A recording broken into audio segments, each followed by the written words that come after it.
இன்னைக்கு வந்து நம்ம மக்கானா கீர் தான் பண்ண போகிறோம்.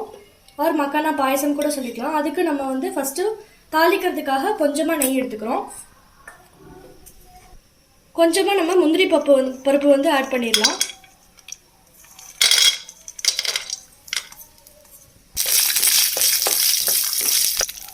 நம்ம கொஞ்சமாக காஞ்ச திராட்சையும் ஆட் பண்ணிடலாம்.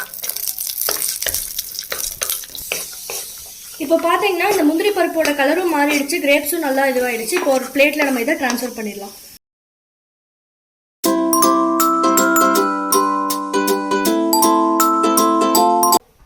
இப்போ வந்து அதே கடாயில் கொஞ்சமாக நெய் இருக்குது ஏற்கனவே ஆல்ரெடி. இப்போ வந்து இந்த ஒரு கப் அளவுக்கு மக்கானா வந்து ஆட் பண்ணுறேன். 2 கப் ஆட் பண்ணணும். இப்போ அடுத்த கப்பு ஆட் பண்ணிடுறேன். ஸோ 2 கப்பு மக்கானா வந்து ஆட் பண்ணியிருக்கேன். மக்கானான்றது ஒன்றும் இல்லை, தாமரையோட விதை தான் வந்து மக்கானா, லோட்டஸ் சீட்ஸு. இந்த மக்கானாவை வந்து இப்போ நல்லா ரோஸ்ட் பண்ணிக்கலாம். கலர் சேஞ்ச் ஆகணும்னு இல்லை, ஆனால் லேசாக நம்ம வந்து ரோஸ்ட் பண்ணிக்கலாம். இப்போ வந்து நம்ம ரோஸ்ட் பண்ண இந்த மக்கானாவை வந்து ஒரு பிளேட்டில் ட்ரான்ஸ்ஃபர் பண்ணிடலாம். நம்ம ரோஸ்ட் பண்ணி வச்ச இந்த மக்கானாவில் வந்து ஒரு 1/4 கப் அளவுக்கு நான் எடுத்திருக்கேன். அதை வந்து நம்ம இந்த மிக்ஸி ஜாரில் ஆட் பண்ணிடலாம். அப்புறம் 2 ஏலக்காய் வந்து வாசனைக்கு ஆட் பண்ணிடலாம். 10 முந்திரி பருப்பு வந்து எடுத்திருக்கேன், அதையும் நம்ம ஆட் பண்ணிக்கலாம். இப்போ இதை வந்து நம்ம கொரன்னு அரைச்சிக்கலாம். இப்போ பாருங்கள், இதை நல்லா வந்து கோர்ஸாக நம்ம அரைச்சிட்டோம். இதை எடுத்து வச்சுக்கலாம்.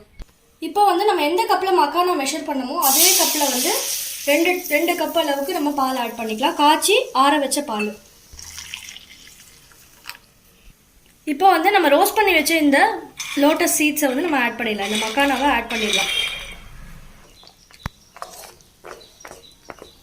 இப்போ வந்து இதோடையே நம்ம இந்த அரைச்சி வச்சுருந்தோம்ல, பொடியாக பண்ணி வச்சுருந்தோம், அந்த கேஷ்யூ ரோஸ்டட் மக்கானா அப்புறம் ஏலக்காய், இந்த பொடியை வந்து நம்ம ஆட் பண்ணிடலாம். நம்ம இப்போ வந்து சுகர் ஆட் பண்ண போகிறோம். மக்கானா எடுத்த கப்லேயே வந்து ஒரு 1/4 கப் அளவுக்கு சுகர் ஆட் பண்ணுறோம். உங்கள் ஸ்வீட்டுக்கு ஏற்ற மாதிரி நீங்கள் ஆட் பண்ணிக்கோங்க. இது வந்து நல்லா கொதிக்க விடுங்க, அப்போ தான் வந்து நல்லா டேஸ்டியாக இருக்கும். நம்ம வந்து கேஷ்யூ வந்து நம்ம பொடிச்சு நம்ம போட்டனால அதோட திக்னஸ் வந்து இந்த கீர் அப்படின்றனால, மக்கானா கீர் அப்படின்றனால நல்லா திக்னஸ் கிடைக்கும். பார்த்தீங்கனாலே உங்களுக்கு நல்லா தெரியும்.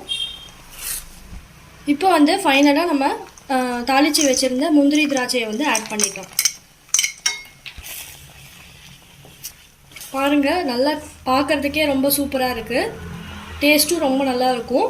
நீங்கள் வந்து இது மாதிரி ட்ரை பண்ணது இல்லை அப்படின்னா நீங்கள் வந்து இந்த மக்கானா வந்து இந்த ட்ரை ஃப்ரூட்ஸ் ஷாப்லலாம் கிடைக்கும், எல்லா சூப்பர் மார்க்கெட்லேயும் கிடைக்கும்.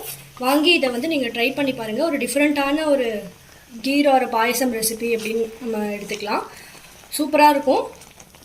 அவ்வளோதான், நம்மளோட மக்கானா கீர் வந்து ரெடி ஆயிடுச்சு. இந்த வீடியோ உங்களுக்கு பிடிச்சிருந்தா லைக் பண்ணுங்கள், ஷேர் பண்ணுங்கள், மறக்காமல் நம்ம சேனலை சப்ஸ்கிரைப் பண்ணுங்கள். அப்படியே பக்கத்தில் இருக்க பெல் ஐக்கானையும் ப்ரெஸ் பண்ணிக்கோங்க. அப்போ தான் நாங்கள் போடுற வீடியோ நோட்டிஃபிகேஷன் உங்களுக்கு வரும். Thank you friends.